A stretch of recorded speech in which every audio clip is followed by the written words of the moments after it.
A spoonful of pesto, always refreshing, either on a sandwich or tossed into some pasta. Well, today we're going to show you a quick and easy and very delicious twist on a classic sauce. And to show us how is Chef Massimo Bruno. Welcome to your morning. Oh, thank you for having me. My favorite, we're going to make some pasta this morning. Pasta. All right, tell us what we're going to cook up for everyone. Let's start with the pasta, just we put it right into it. This is fusilli. Fusilli with the pasta. So today we're going to make a variation of the pesto. It's called pesto Siciliano. It's a Sicilian-style pesto, which is a variation that uses pistachio. You're using the pistachios instead of? Of the pine nuts, because the classic is a pine nuts, cheese, garlic, and basil. Okay, well, let's get started. Yes. I'm excited to try. So we're going to have a little bit of a pistachio. And does it matter if you use salted or unsalted? This is salted, I prefer, but also unsalted works. Okay. So I'm just going to put dump those in. And everything fresh, fresh, fresh. Fresh, fresh, fresh. Some garlic. Make sure the garlic, it's one in the shells, not the pre-peeled garlic. You don't want me to use the squeeze tube kind? No, no, no. It's against Italian law. Okay. So we're just going to do this like very fast. Yep. And that's it. I like a little bit crunchy too, a little bit more. Yeah, you're saying to use your food processor and not the blender. No, like not the blender, because in the blender, like sometimes all the nuts get stuck in the bottom. Doesn't mix very well. Now we're going to put some tomato, seeded.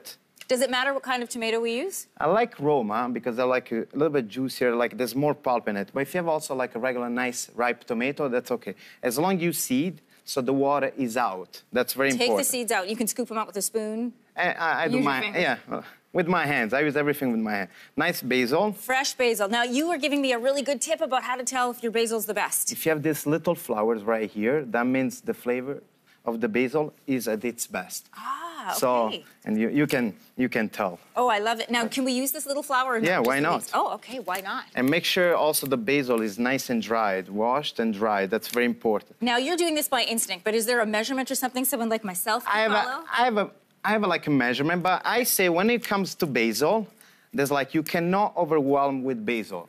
If you put it too much, nothing's gonna happen. No one will ever complain, oh, but it's too much basil. No one will ever complain. You can have too much garlic, but not too much basil. But not too much basil, okay. Now, olio d'oliva, nice olive oil. I could listen to him talk all day. Perfetto. All right. That's it. Olive oil.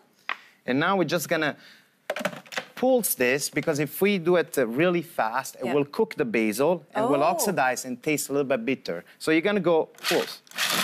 So what happened, it's a little bit rough and the flavor is nice and fresh. Yeah. Particularly this pesto. This takes no time at all. No time. It's a great way also to use the vegetable from your garden. If you have a basil and tomatoes, some people have, I have so many of it, so. All right, so by the time that you get all those ingredients pulsed together, your noodles will be done. Yes, absolutely. So you can really serve it fresh, fresh. Fresh, fresh. Done. Okay, so you've chosen fusilli, why? I choose fusilli because I like spiral kind of noodles, because it's able to carry like more pesto, more sauce. Grab more of it in there. Yeah, exactly. That's where it goes. And now we have a little bit of a, just turn this. We're gonna put a little bit of pesto. I'm gonna give you a nice tip. Okay. How to mix it with pesto. Okay. So this is the one that we just made? Yes. Or a version of it? A version of it. So you're putting this in first? Yes. Ah, why? Well, because now, I'll show you, I'm gonna put a little bit of pasta cooking water. Ah. And this will help to mix the pasta with the pesto.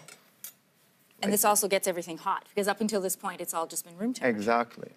Oh. And also the pesto, the pasta is not very dense with the pesto. When it cools down, sometimes it becomes really dense. In this way, we'll stay nice and moist. Oh, nice and light. That's it. Now we're gonna mix. Is this one of your favorite summer dishes to make, Massimo? Yes, all the time. So when I do come to your house this summer, you can make this for me? Pasta with pesto, you can have so much of it. Maybe I'll make it for you. You can even as a side dish with a grilled fish, put on the bruschetta, you can do so much of it.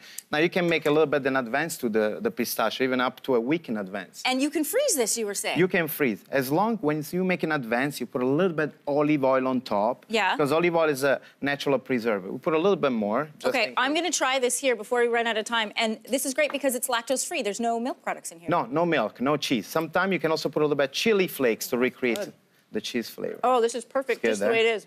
Excuse me, talking with my mouth full. Massimo, we've got the recipe on our website if anybody wants to try it. Absolutely. And I really think you should. Thank you very much. Can you tell everyone to have a good morning in Italian? Yeah.